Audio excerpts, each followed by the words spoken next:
Your Latina show. Hosted by IDM.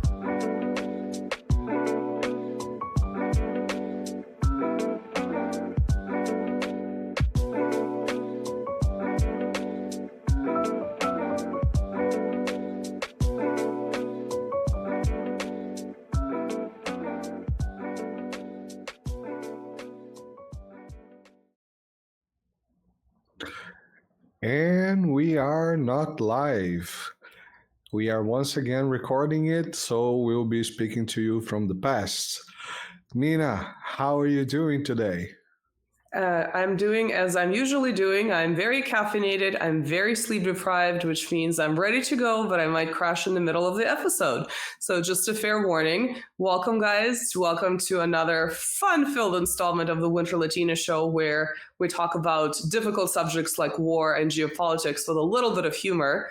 And today we have another very special guest who will hopefully help us understand some of the most recent geopolitical developments. His name is Thomas Fazi. He is a journalist, a geopolitical commentator, and an author.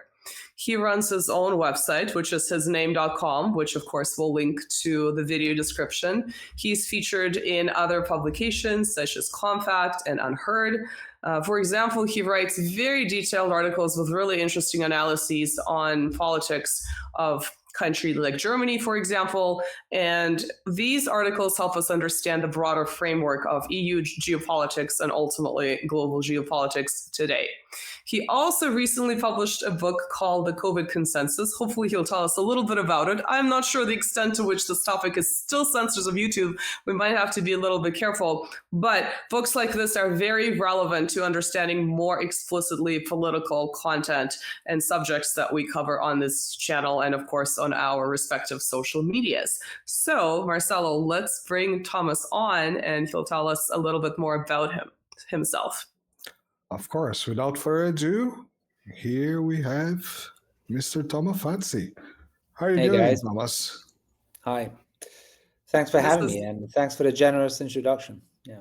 Hopefully I didn't mess anything up. So no, that was pretty accurate. If there is anything that you'd like to add, perhaps about your current endeavors, and tell us a little bit about this book. Again, I don't know the extent to which the subject, which used to be very much censored, seems to be sort of getting uncensored, but you published it when it was still a taboo subject. Maybe we'll talk about that before we jump into sort of more broader issues of US-Russian / EU relations and the war in Ukraine, of course. Right. So the COVID Consensus was a book that I wrote with a British historian called Toby Green, and it came about because we started. I can't even remember how we met exactly. I mean, online, obviously, but I think he maybe came across some stuff that I'd written about COVID, and I guess what was sort of, well, not unique, but maybe kind of different from the sort of more the more widespread COVID critiques that were happening at the time was that I was writing specifically from a left-wing perspective. I'm someone who comes from the left, the socialist left, and I was, really appalled by the sort of the left's reaction to the, not so much to the pandemic, I would say to the political management and even biomedical management of the pandemic, and which I felt violated what would have been core left-wing principles until not too long ago, and so I wrote I'd written a few articles in Unheard trying to kind of sort of critique what was the policies that were being rolled out from a sort of left socialist, sort of anti-authoritarian even perspective, and he was coming very much from a similar background, and so we started. Well, first of all, we started just talking, and we had some very long kind of almost therapeutic sessions, because it was a very hard time. I mean, if you were someone from, if you were a leftist who didn't agree with the policies that were happening at the time. So, for people like us that, for leftists who were sort of critical of what was happening, it was a very lonely time.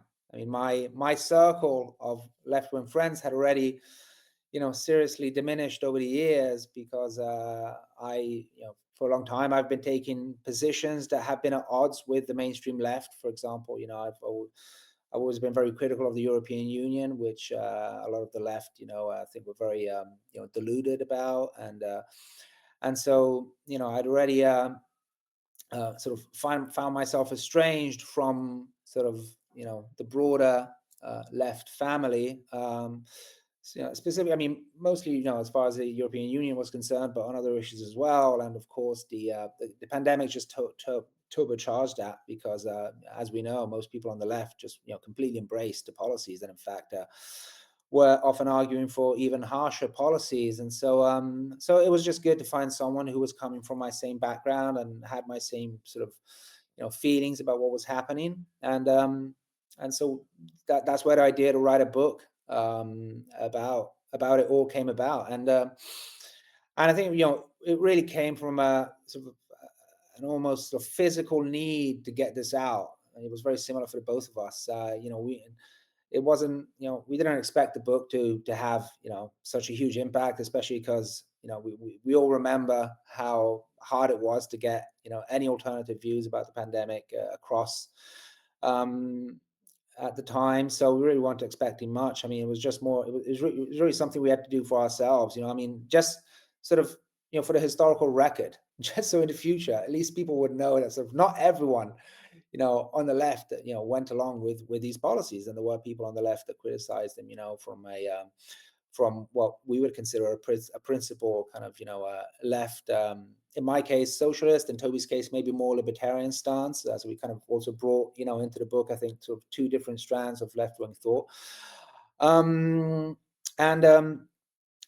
yes, and I think, the title and subtitle of the book really sum up what it's about. It's called The COVID Consensus: The Global Assault on Democracy and the Poor, a Left-Wing Critique.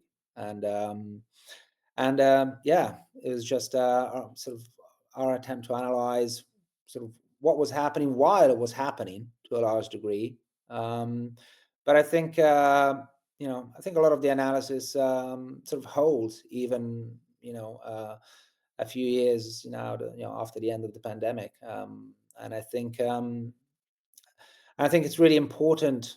I think there's a tendency, which is natural, I think, maybe to want to just forget what happened because it was just so horrific for most of us, at least. I mean,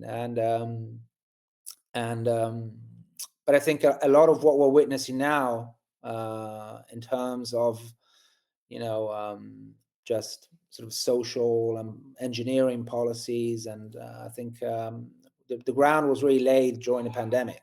So a lot of what we're witnessing now in terms of censorship and in terms of the crackdown on democracy, the crackdown on civil liberties, sort of the introduction of a virtually permanent state of exception under the guise of fighting, whatever happens to be the emergency of the moment.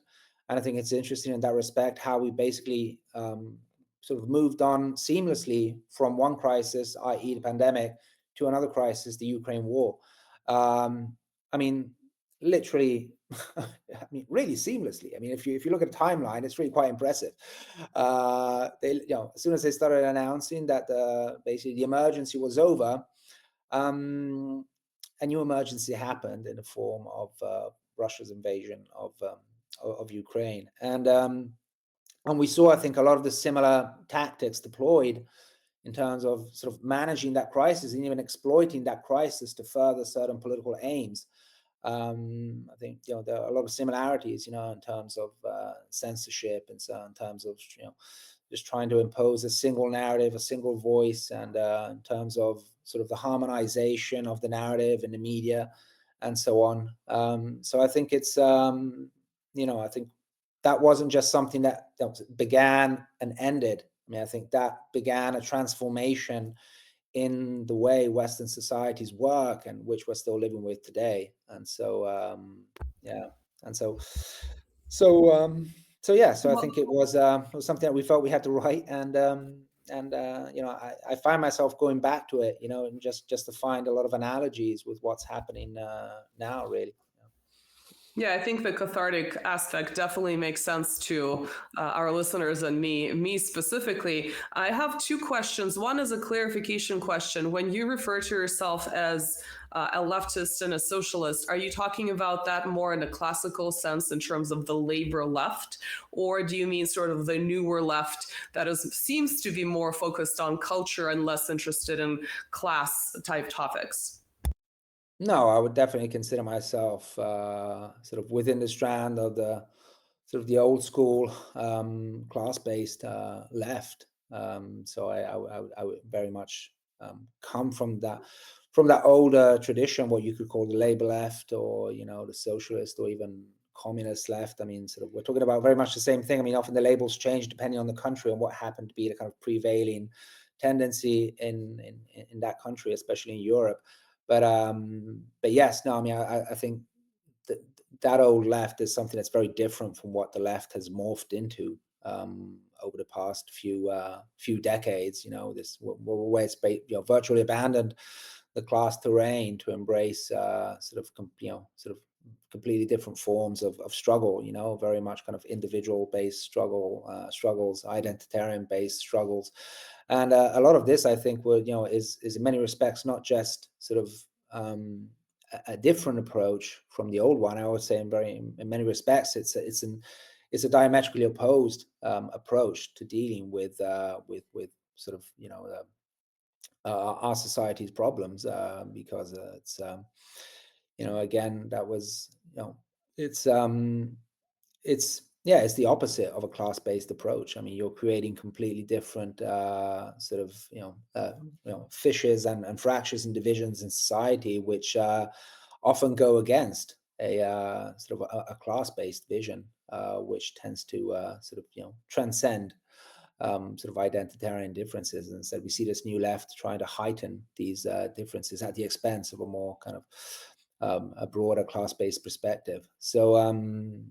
yeah, and so yeah, that's what I say when that's what I mean when I say that I've long found myself at odds with the mainstream left, and increasingly so. I mean, this is something that's not a recent phenomenon. I mean, it's something that can be traced back all the way to in many respects the 80s, if one wants to go, if not sooner than that, but definitely from the 90s onwards.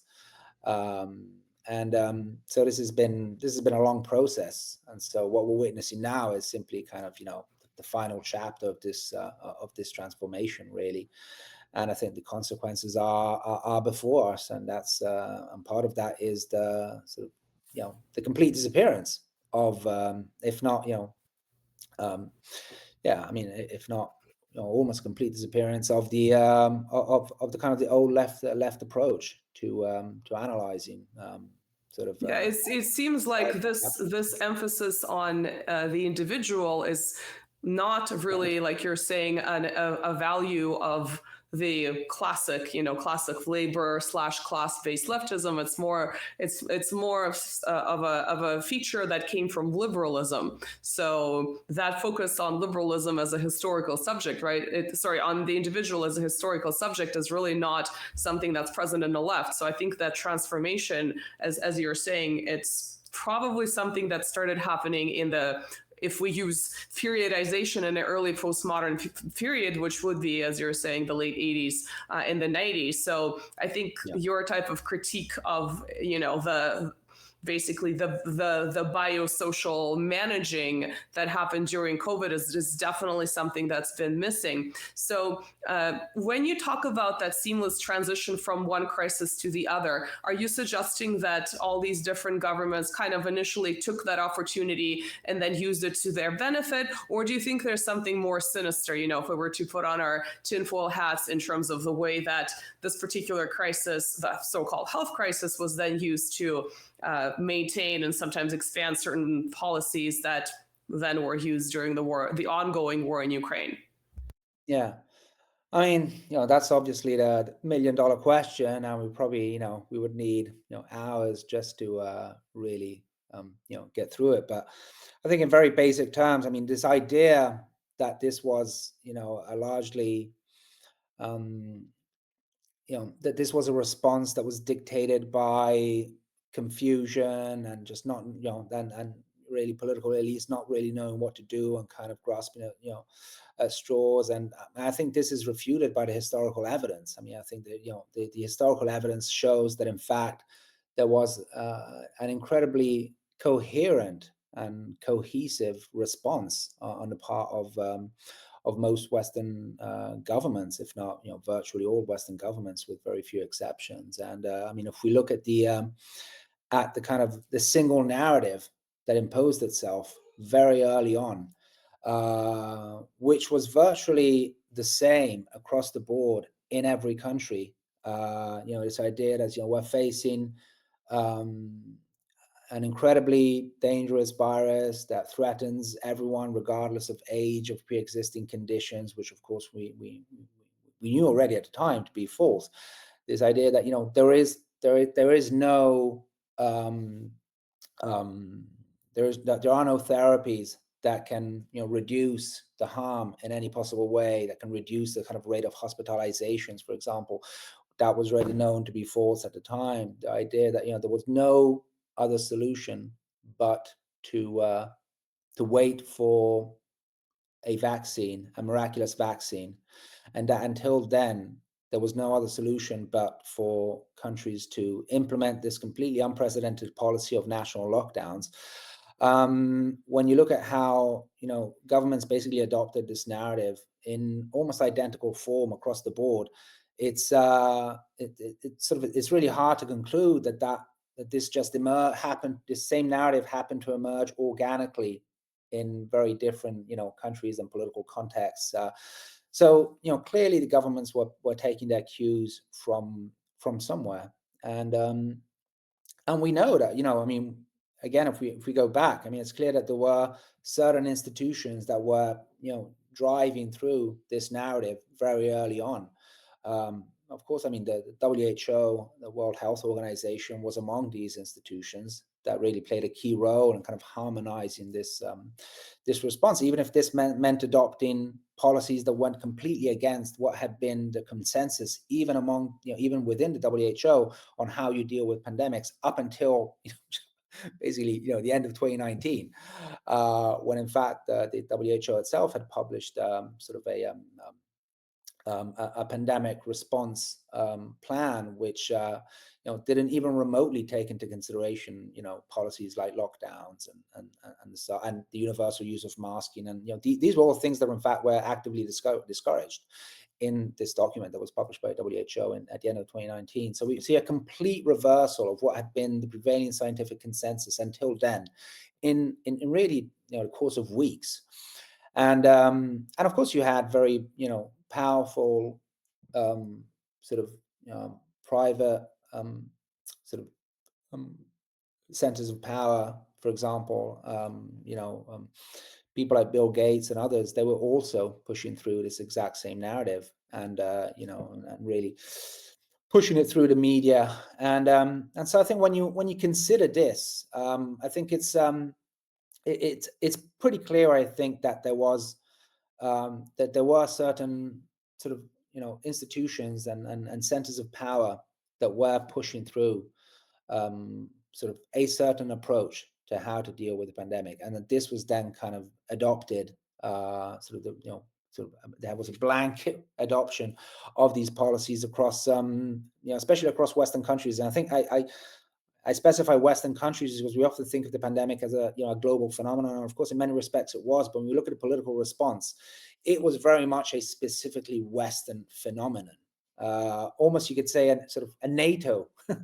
I mean, the response of NATO countries.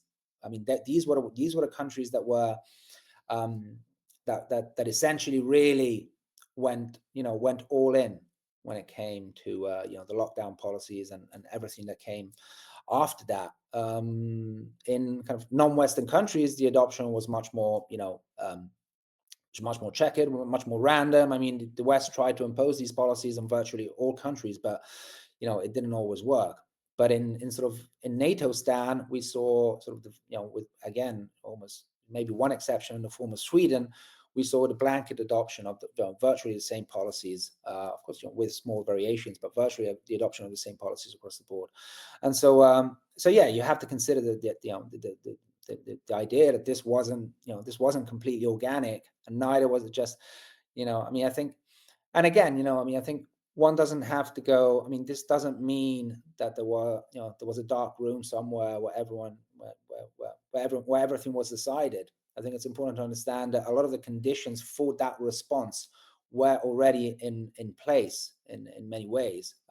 In ways, they'd been at elite political levels in the West. There had been a lot of discussion in preceding years about how you would deal with a pandemic, and this wasn't in the official, again, the WHO documents or even in the pandemic preparedness plans, but there had been kind of a pandemic response industry that had been building up over the years, and which was proposing kind of very radical responses to future pandemics, and so behind the scenes of official politics, you had, so you sort of had a very powerful kind of pandemic, preparedness complex, you could say, that had been establishing itself.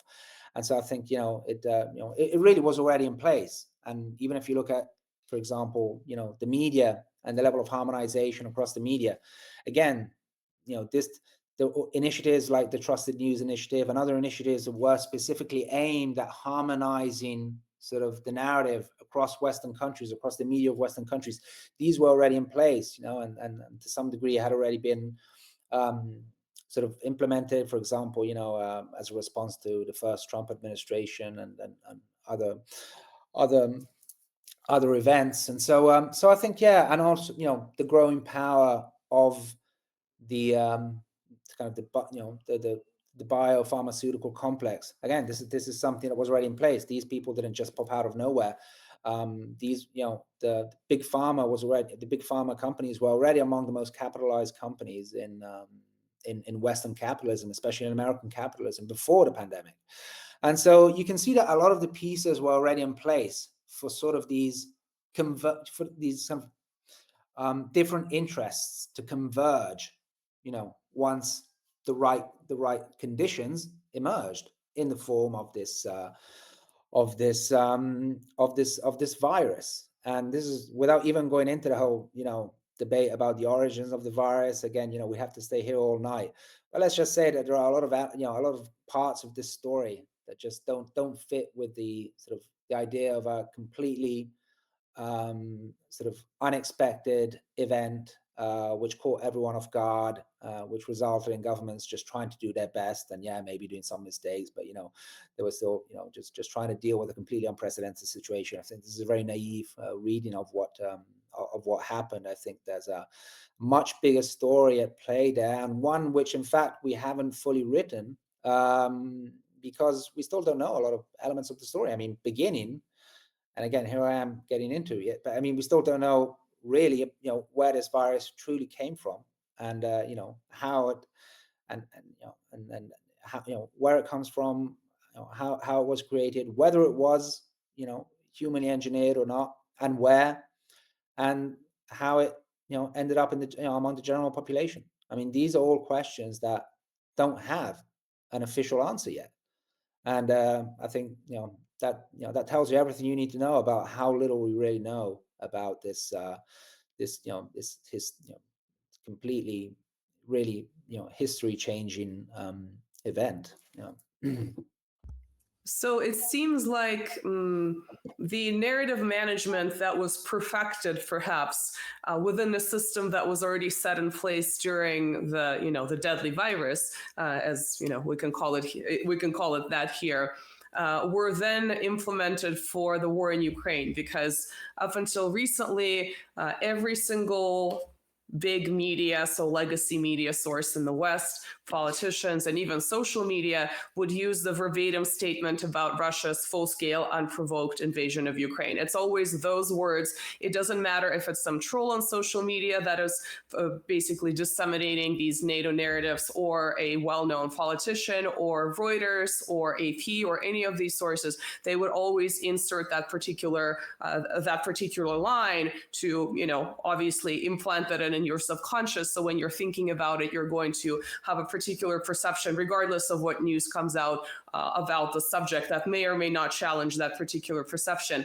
But now that we have this supposed split between the United States, or at least Washington and Brussels and London, it seems that that particular narrative is slowly being broken down. So what is your perception on these recent developments in terms of narrative management in the media?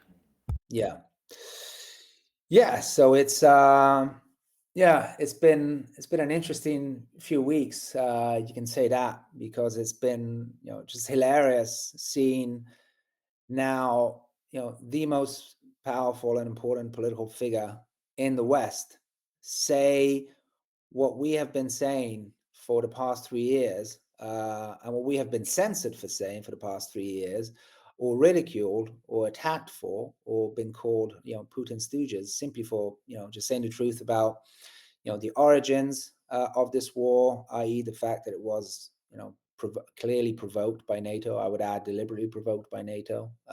That it clearly is, in a fundamental sense, not a war between, Ukraine and Russia, but between NATO and Russia. So it is a proxy war, if ever there was one. And it's been really interesting. I think this is part of, this explains a lot of the kind of mental breakdown that we're witnessing among the kind of liberal establishment, especially here in Europe. I mean, of course, in the you've got the liberal establishment is freaking out as well in the US, but at the moment it doesn't have, in terms of formal political power, there's not much it can do, even though I think there's a lot it can do behind the scenes, and maybe we'll get into that. But of course, the virtually all European governments have been going along with this narrative, with this completely false narrative for the past 3 years, and now here you have effectively their transatlantic master saying, this is all bullshit. I mean, we've been lying to everyone for the past 3 years, and now we're gonna bring this to an end. And I think, I use the term peace derangement syndrome to explain a kind of hysterical reaction of sort of the European political / media establishment, but especially the political establishment. I mean, it's just been unreal to witness. I mean, not that I had very high expectations from, the current crop of European leaders, but what we've witnessed over the past few weeks is just, I mean, it's been really hard to stomach, even for someone like myself. And I think, when trying to analyze the hysteria, I think there are different levels that explain the this kind of insane reaction of European politicians. I think there's a psychological level. There's a level that relates to sort of their immediate material interests, and then there's kind of a deeper level that relates to the kind of behind the scenes transatlantic politics. And so we can very briefly kind of go through each one. I think in psychological terms, I wrote an article for Compact, which was basically kind of a psychiatric analysis of the European response to Trump's sort of peace overtures. And I think on a psychological level, what you're witnessing is, here you have European politicians that have been in a toxic sort of abusive relationship with America, a kind of dominant subordinate relationship with America for a very long time, and now suddenly that they're being completely disregarded and humiliated by their master, by the abuser, who's now saying that he's not even interested in abusing them that much anymore. He's done. And I think what we're witnessing is something that psychology has been long studied to explain how people react to toxic relationships and abusive relationships. Often your reaction is you suffer an identity crisis when that abusive relationship comes to an end, and in some ways you try to almost regain your abuser's love in some respects. And I think that's kind of, on some level, that's what we're witnessing. I think a complete shock at the at the idea of this toxic, abusive relationship coming to an end, because a lot of abusive relationships means that the abused, kind of has to completely sort of nullifies their identity. And so now this is what we're witnessing now, a political class that realizes that they have no identity. This is why they're going through this massive identity crisis. They have nothing to replace their role within this kind of hierarchy that they've played for so long. And I think that's why we're witnessing, I think, or maybe almost on a subconscious level, an attempt to regain America's love by trying to mimic sort of America's approach to foreign policy, by showing, we can be as tough and strong as you want us to be. We're not. I think that's on some level, I think that's what's happening. But sort of in more prosaic terms, I think clearly it's not hard to understand why the Europeans can't go along with this 180-degree turn. I mean, there's been a change of regime in America, so Trump can do it. He's devised this very easy and somewhat very simplistic narrative. It was all the fault of the previous administration. Now I'm coming along and I'm solving this. Of course he can do that, but as I would say, as sort of very simplistic as that narrative is, but the Europeans can't do that. I mean, they just can't do a U-turn on this, because they've invested so much in this war. And they're already suffering from a pretty sort of deep and serious crisis of legitimation and consensus in Europe. And for them to admit that this was just that not only have they lost the war, but in fact they would to admit that they were the ones that were responsible for starting this war in the first place, a war that contrary to America, which one may argue has gain some at least short-term benefits in sort of economic and even geopolitical terms from this war, Europe has gained nothing. I mean, Europe has only lost from this war in every respect. Economically, geopolitically, strategically, it's been a complete disaster that has again, unlike America, really reverberated across society. It's had a very deep and serious impact on sort of the everyday life of people. It's been who have been really carrying the burden, or the economic burden of this war. And so the Europeans can't let go, at least not from one day to the next. I mean, that's just something that's not going to happen. And I think more in general, they, again, and this relates to the kind of notion of the state of exception that we were talking about earlier, or this kind of permanent state of emergency. So long as there are sort of very heightened tensions with Russia, they can keep justifying their grip on power. They can keep justifying sort of cracking down on democracy, cracking down on civil liberties, cracking down on free speech, because we're at war with Russia, and war, and the creation of a fictitious external enemy has always been, the last resort of desperate elites. Americans have been doing this for a very long time, and now kind of the Europeans are trying to clumsily sort of go along with the same playbook. I mean, it's the standard neocon playbook. Just create an external enemy in the form of Russia, and then you use that to adopt increasingly authoritarian approach to sort of governing your domestic populations, and especially domestic unrest. And this is of course happening at a time when again, as I said earlier, elites are more delegitimized than ever. You've got sort of populist anti-establishments movements and parties popping up everywhere. So I think this is really their last resort. They know that if to admit defeat about this war is really would really have a calamitous political sort of blowback for them.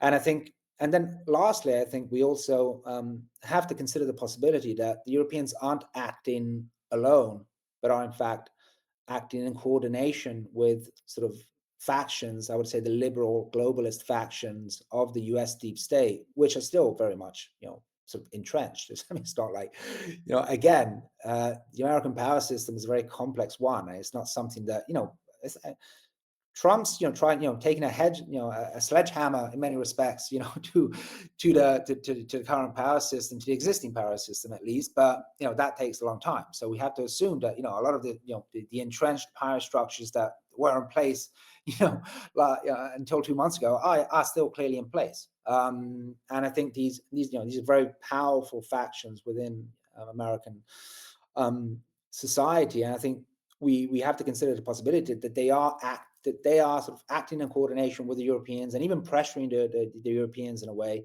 to continue this war, and also using the Europeans to try to disrupt Trump's plans.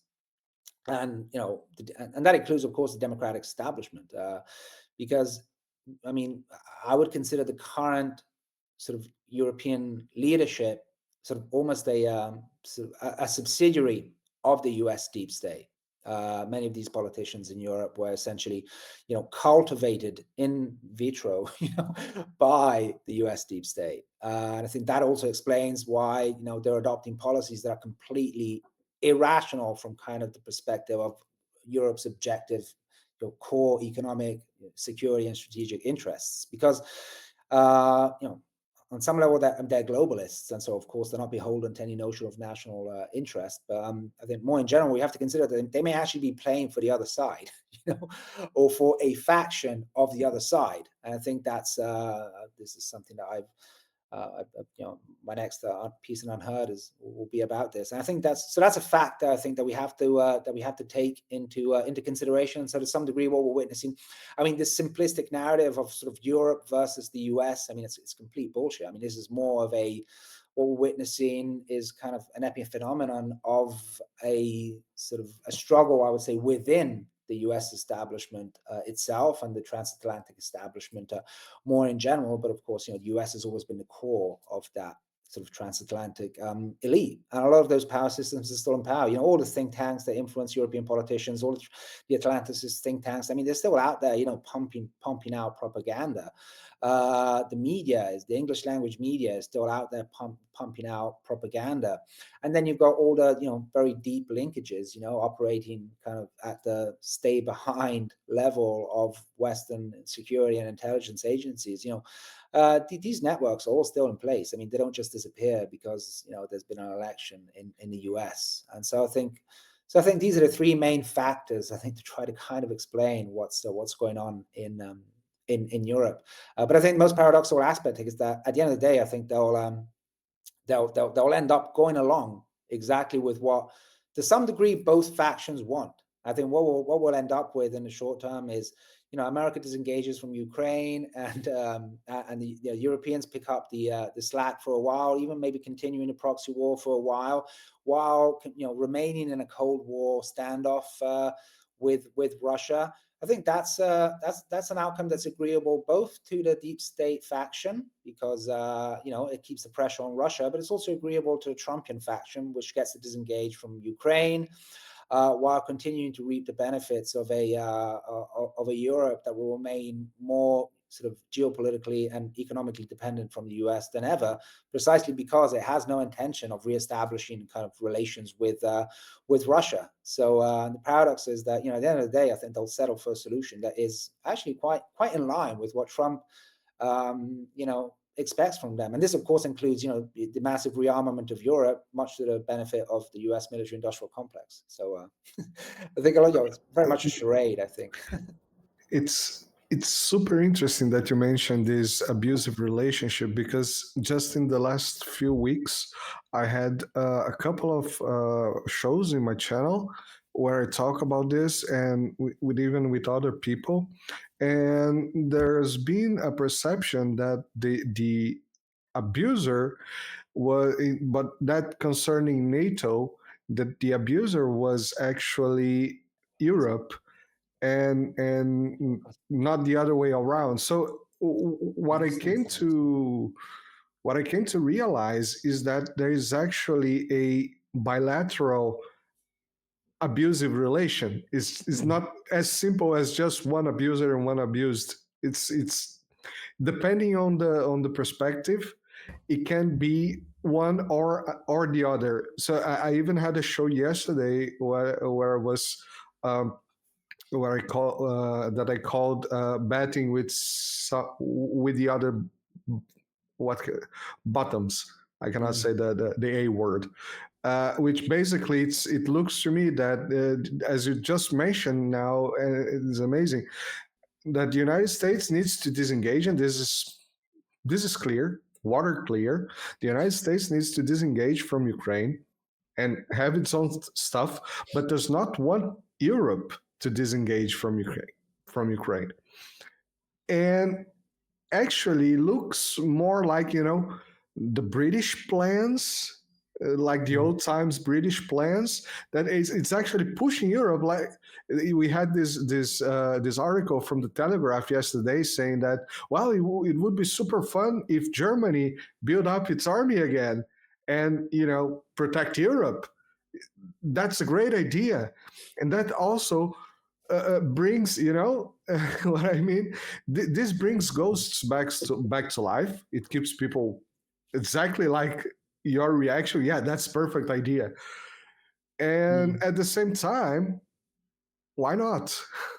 Some people say, well, why not? And perhaps they do, and perhaps we go back to another cycle of European wars, and we keep Europe more and more and more dependent, as other people say, the United States also needs to eat. So people are disengaging from the United States. Well, Europe's left. It's still here. And it's willing to be eaten. That's the worst part. Yeah.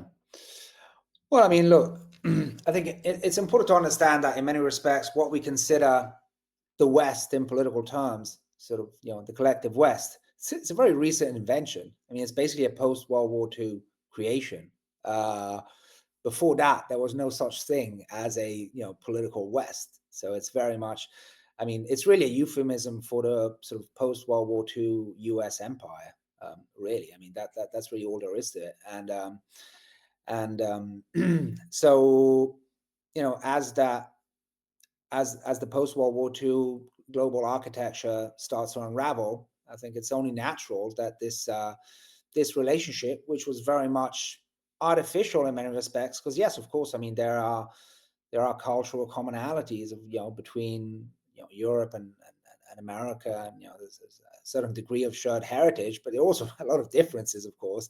I mean, this idea, that Europeans and Americans, are one and the same thing. I mean, this is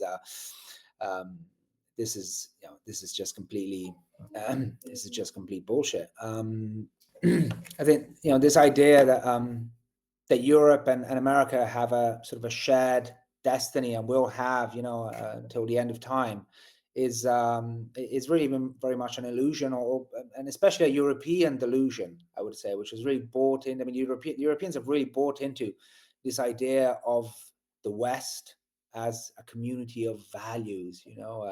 I think the Americans have never really believed it. I mean, they've used this rhetoric, but to pursue, sort of in a very kind of cold, brutal way, their national imperial interests, and including Ukraine, of course.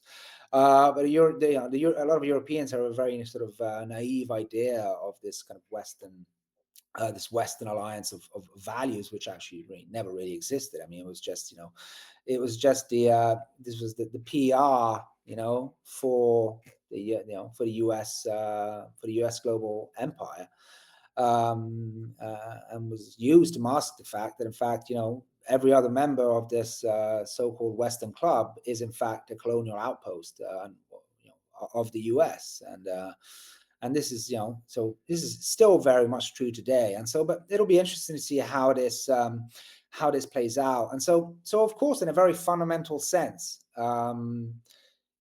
I'm someone who's been criticizing sort of US influence over Europe for for as long as I can remember. And so you could say, well, great, finally they're up and leaving. Well, it's about time. And now we can get on with our lives without our colonial master sort of watching over us and overseeing every action of us. But I mean, I don't think that's what's happening. I mean, all this talk of disengagement, I think, is very much overblown. I mean, so are we going to see the Americans shut down, the dozens and dozens of military bases they have across Europe? That would be a serious first step towards disengaging from Europe. I don't see anyone really talking of that. I see Trump saying, I want you to pay a bigger share for us to maintain our military bases over in Europe. But I don't see Trump saying, okay, we're going to shut down these military bases because, we're finally just cutting Europe loose and we're leaving them to their own fate. So that's really not happening. So I think this whole talk of American disengagement is somewhat overblown. But I think more in general, I mean, even if that were true, we clearly don't have a political class that's capable of seizing this opportunity, because I think again, this, even assuming that this is sort of the beginning of a process of sort of decolonization of Europe. Even assuming that's true, we're completely unprepared for this in Europe, because we're still very much sort of colonized in our minds, and this is true sort of at the level of the general population, but it's especially true at the level of our political elites.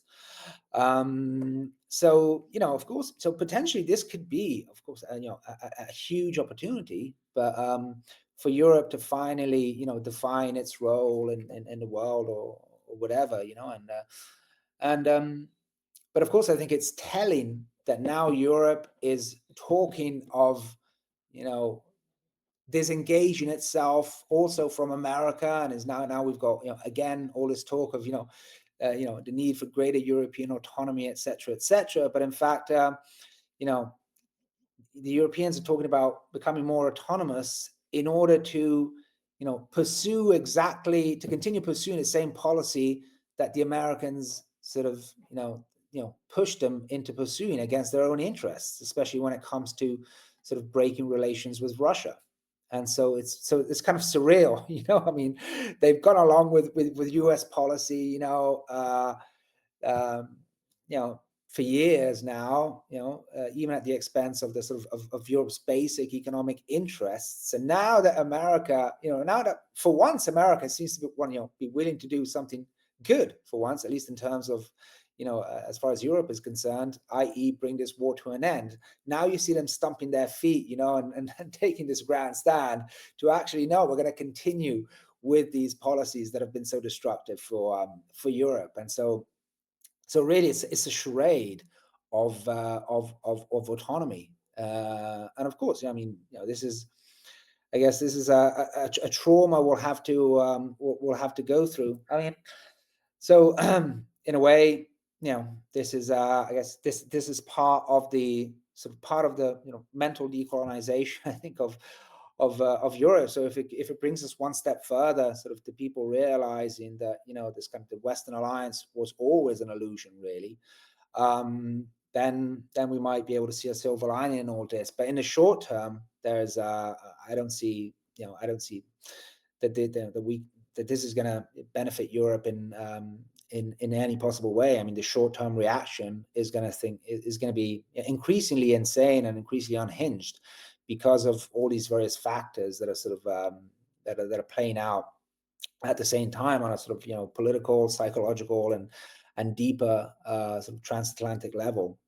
So I think it's very dangerous times. I mean, I don't not because I think there's a risk of sort of a war breaking out between European countries. I mean, I think a lot of the again, a lot of this talk about rearmament, I mean, I think it's a lot of it is really just talk. I mean, I think there's they have to they have to talk big, they have to talk loud, because this is a way of desperately sort of hanging on to power and clinging on to power for a bit longer. But I don't think they're serious. In fact, I think an interesting thing about European sort of politicians is that I think they're actually terrified of actual politics, politics with a capital P, because they haven't been engaged in actual high stake politics for so long. And so I think, that they're putting on, a tough face now, but I think, they're shitting themselves, because they haven't engaged in actual politics for so long. Because what European politicians have been doing for so long is just delegating all the important decisions to foreign actors and supernatural institutions. I mean, today all the economic decisions in Europe are taken in Brussels and Frankfurt, and well, I mean, until yesterday, all the major foreign policy decisions were taken, well, actually also in Brussels, but in the NATO headquarters and in Washington.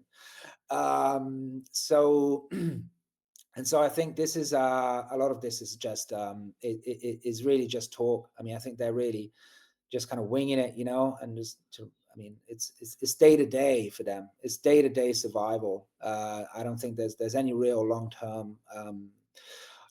term strategy. And I think a lot of them, I think, are acting so boldly because they're not really acting alone. I think they feel that they've got their backs covered by certain sort of very powerful factions within the transatlantic establishment, including on the other side of the Atlantic. And so I think that's partly where the boldness comes from, but we'll wait and see. I mean, I'm not afraid of, Germany, rearming and, reconquering Europe or anything like that. I think, even those fears are overblown, but I think they will use this to, I mean, my greatest fear. And again, why this autonomy is going in a completely different direction. So a crucial part of Europe, sort of becoming autonomous and independent again is getting rid of the European Union, which has been the greatest constraint on sort of European sovereignty and self-determination for a very long time. Of course, this is the opposite of the narrative. We've been told for years that we needed the European Union to become more autonomous from the United States. Again, this is all part of the this is the sort of the for dummies version of post World War II history. In fact, the EU has always been an appendage of American power, really, and really one of the core centers of the liberal globalist sort of elite, the transatlantic elite in Europe. You've got sort of two core centers of power. You've got NATO and you've got the European Union. So long as the European Union exists, I mean, Europe is never going to be free, because you can't be free, if you're ruled by an oligarchic technocratic empire that doesn't really respond to anyone, and that has no democratic legitimacy whatsoever. So the first step would be, to get rid of the European Union and to rebuild a new political and even security architecture, but based on sovereign nations, collaborating among each other. People say, "Oh, that's going to lead us. How can you, that's never going to work. And that's going to make us more fragile and more." That's not true, because I mean, it's again, the historical record is clear. I mean, Europe, taken as a whole, was still, and European politicians, European countries were much more sort of autonomous in many ways in the 80s, before Maastricht, than after the creation of the European Union, which has really weakened Europe economically, geopolitically, and psychologically as well too, as well as just being a complete bulldozer sort of that's been used against democracy in the European Union. So the first step would be to get rid of the European Union. But again, we're going in the exact opposite direction. So the European Union and the European Commission in particular is once again going to use this crisis to further centralize power in Brussels. In fact, it's already doing it. I mean, so we're going to see further centralization and further concentration of power in what is the most dangerous institution in Europe today, which poses a much greater danger to Europe, than Russia or any other country, and that is, the European Commission, especially under von der Leyen. So, potentially potentially a very fertile moment, and one that could be, rich in opportunities, but in fact, I think we're going in the complete opposite direction, and in many respects, it couldn't be otherwise in the short term. Yeah, on this channel, we've discussed the post-war Marshall Plan and the connection to the roots of the European Union. And I think sometimes, exactly as you said, it blows people's minds that contrary to the official propaganda of having the European Union as sort of this extra pole on the map that is a counterweight to the US, that in fact the situation is very different on the inside. I'd like to weigh in a little bit on that abusive relationship comment, because it's so interesting. And of course, I am one of those lay people that has an armchair interest in abnormal psychology. I think it's very valid to use this comment and this comparison between the abuser and the abused, but I think we have to be a little bit careful, because the other dimension is the way that these European leaders treat their own public. And in that case, the roles sort of switch, and they're the ones gaslighting and abusing the population. So there's sort of the miniature abuser, perhaps, compared to the US, whereas the way the public is being treated has all the markings of, if you were to use abnormal psychology, has all the markings of a victim of abuse as well. So I think that dimension is really important to point out. And sometimes you see this particular comparison taken too far. I saw a similar comparison used in terms of Trump being this massive narcissist and Zelensky being this poor victim.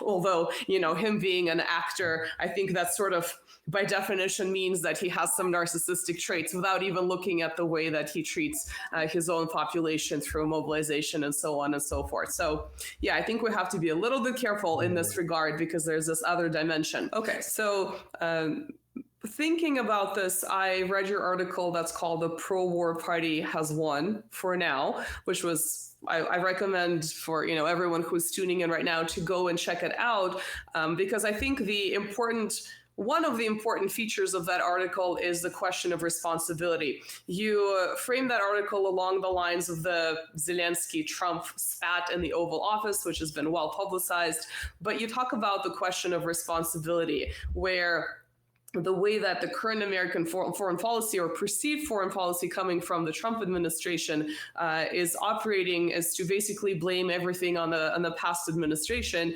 And you try to explain that the situation is much more complex, much like you were talking about these different factions within Washington. And you talk about the long roots of unrest in Ukraine that go back at least 20 years. I would make the argument they go back to the 90s with the initial arrival of NGOs, and basically setting the scene for manipulating society to create particular outcomes that would be beneficial to Washington. So if you could expand for our viewers about the question of responsibility in the war in Ukraine, the way that Trump does seem to want to abandon it, I think that would be really helpful to set a broader context. Yeah. So I mean, I think we all appreciate Trump's attempts, at least, to bring peace in Ukraine, and one shouldn't underestimate just how important that is. But at the same time, I think one has to remain sort of, I think, aware of all the limits, I think, in Trump's approach. And I think what we're witnessing now, again, we've been talking about the responsibility of the Europeans, and and possibly even of factions within the U.S. deep state, and the Atlanticists and this and that. I think, and of course, Zelensky himself, he clearly doesn't want the war to end. So there's responsibilities all round, but I think I think Trump bears a share of the responsibility, even for the fact that we've got to this point. I mean, he really had the wind in his sails in terms of bringing in terms of initiating this peace negotiation with Russia. And yes, of course, you had people that were criticizing the fact that the Europeans were being shut out and the Ukraine was being shut out. But fundamentally, I think Trump really had the wind in his sails for a while, for a few weeks. And I think the pro-war party was really at a loss, was really struggling to respond to this. Yeah, we remember, Macron convened a bunch of European leaders in Paris, some weeks ago, but that really didn't go anywhere. I mean, it was forgotten the next day. Usual platitudes about we'll support Ukraine for as long as it takes, but everyone kind of, I mean, they were really struggling to regain. The pro-war party was really struggling to regain some control of the narrative, and I think, look at where we're at now, where I think it's hard to disagree with the idea that the pro-war party is has very much regained control, at least of the narrative, and to some degree of the policy in Ukraine, and I think you know, and this this is largely a result of this, you know, now famous standoff between Trump and Zelensky last Friday, and and I think, you know, this is, I mean, the kind of the idea, you know, that you would want to, that it would somehow make sense insofar as your goal of reaching peace is concerned, to just publicly berate and humiliate Zelensky in that way. You know, I, I remember a lot of people, you know, especially on the kind of, you know, anti-war crowd, you know, were cheering at that and saying, you know, that was such, that gave me such great satisfaction, you know, and this is, and I'm sure they're popping, you know, they're popping the champagne in Moscow. And I wrote an article, like, I think the same night, saying, wait a minute, you know, hold your horses. I'm not so sure that this is actually somehow conducive to peace. And I got a lot of pushback for that. But I think, I mean, I don't want to say I was right, but I mean, look at where we are now, 1 week after that event. And the scenario has, you know, very much changed, where for now it seems like, you know, the war is going to continue, you know, and there's only so much, you know, that Trump can do. I mean, even I'm not saying he's not genuine about his desire for peace, but I mean, at this point, yeah, I mean, he can do more in terms of, you know, taking away, you know, aid and, you know, military support for Ukraine, especially, you know, satellite support. But at the end of the day, I think, you know, I think that was, I mean, that was a big misstep in diplomatic terms. I mean, that really, you know, you literally handed onto a silver platter exactly what the Europeans and the pro-war party needed to sort of, you know, justify, you know, this full-blown attack on the peace negotiations by saying, look at, you know, this is, you know, look at how he's treating, you know, this you know, our hero Zelensky, and of course that's all bullshit, you know. I mean, but that's the narrative. That's still the overwhelming narrative, especially in the West. And so, you know, you got to keep that in mind. So, you know, to think that this wouldn't have had a negative impact on the peace process, I think, you know, was very naive. And so, at the very least, I think that was very reckless on Trump's behalf. And so, so this is in very general terms. And then you have to wonder, you know, but, you know, maybe how well were the negotiations with Russia going in the first place? You know, I think that's also a question that's worth asking. You know, I see, you know, I've seen, yes, your public declarations of support for Trump from, you know, Putin and high level people in his administration, but also a lot of, you know, much more lukewarm reactions, you know, from people within the Russian establishment about, you know, how well these negotiations were actually going and how willing the US really was to sort of compromise with Russia's sort of, you know, core demands. But yeah, but I think more in general, I mean, another aspect of, you know, what I talk about in the article is that, you know, even this, you know, even in terms of the peace process, I mean, this narrative that Trump's Ukraine narrative, which basically boils down to it was all Biden's fault. You know, he led the US into this war, and now I'm going to bring it to an end. Is, you know, is of course a very sort of simplistic version of how these events have gone. I mean, you know, as you were saying, I mean, these you know, the U.S. meddling in Ukraine goes back at least 20 years, and of course, yeah, even further back than that, of course, in many respects. But this was really sort of a decades-long sort of imperial project, U.S. imperial project, and I think it's important, you know, even to look at this conflict, you know, to take a long view of this conflict, even to understand how, you know, how empires operate and why we shouldn't give sort of too much importance to, you know, changes in administrations, you know, because there are sort of, you know, when you're an empire, you know, you may operate on a formal democratic level, you have elections, you have, you know, administration changes, but clearly, you know, empires need kind of, you know, trans-administrational, you know, policies to be you know, to be pursued in order for, you know, an empire to survive. You can't just let any, you know, any elected official come along and just completely rip up what you've been working at for decades. And so I think this narrative is, of course, completely false. Let's not forget that even Trump's first administration played a key role in escalating tensions with Russia and kind of NATO-fying Ukraine. Trump's first administration was the first one to provide lethal weaponry to Ukraine. A lot of Ukraine's sort of de facto integration into NATO happened during Trump's first administration. And so again, just trying to completely sort of sanitize not just his own role in all this, but sort of the empire's wider role in all this, I think is sort of not just again false on a sort of from a historical standpoint, but I'm not sure it's really that conducive to peace either, to the extent that Russia is clearly demanding sort of as a condition for peace, sort of a new geopolitical grand bargain, basically, which is about much more than just control of the territories or Ukraine's status. This is about sort of really reorganizing the world order. It's of course already reorganized in on the ground, and it has been especially reorganizing itself radically over the past 3 years, but rightfully so, countries like Russia and China, they want a formal recognition, a formal acknowledgement of the new balance of power. Also because this is sort of the only way to avoid other conflicts like Ukraine flaring up elsewhere.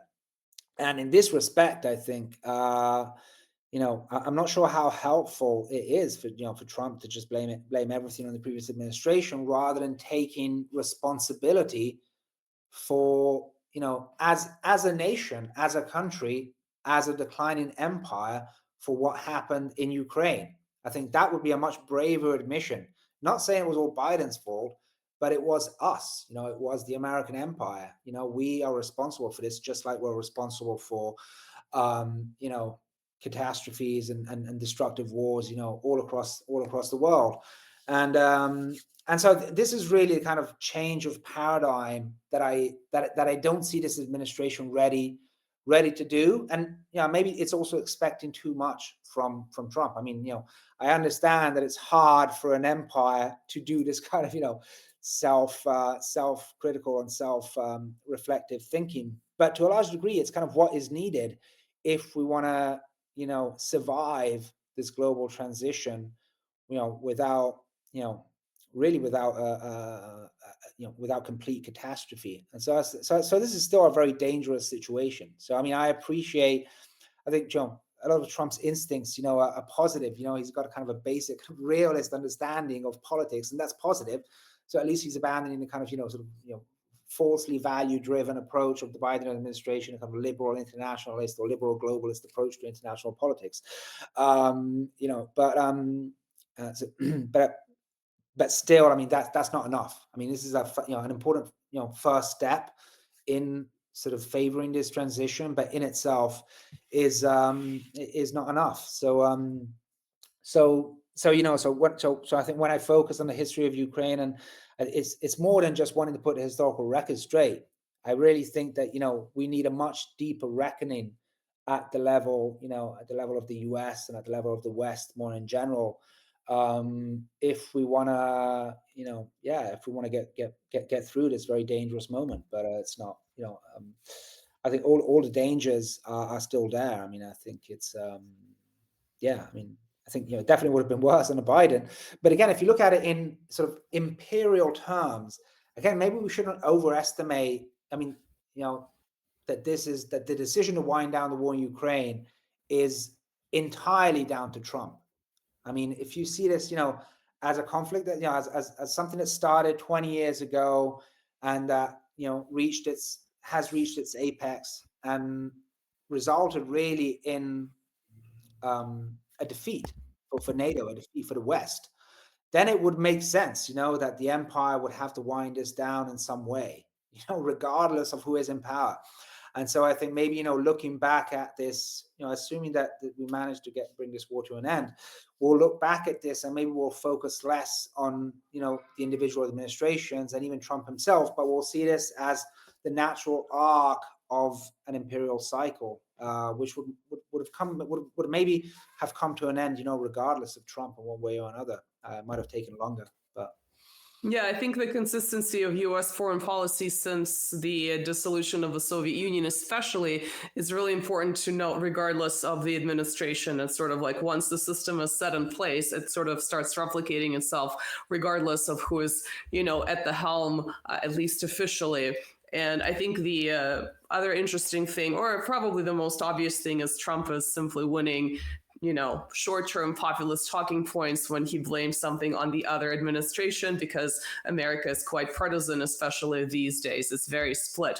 My last question of the day to you is about one of the interesting features of the Trump administration is the fact that it's more involved with the media and even social media. And one of the stars of the administration is, of course, J.D. Vance, with whom you've had an exchange on Twitter/X, which absolutely amazing, regardless of what you think of him, because to imagine that someone in that position of power would be responding and actually commenting on articles that are sort of outside the mainstream and then engaging with users, even users who are, intelligent and educated like you, but are not really in politics, I think is absolutely fascinating. So if you can tell our viewers a little bit about that exchange, and I know you wrote about it, and then we can wrap it up.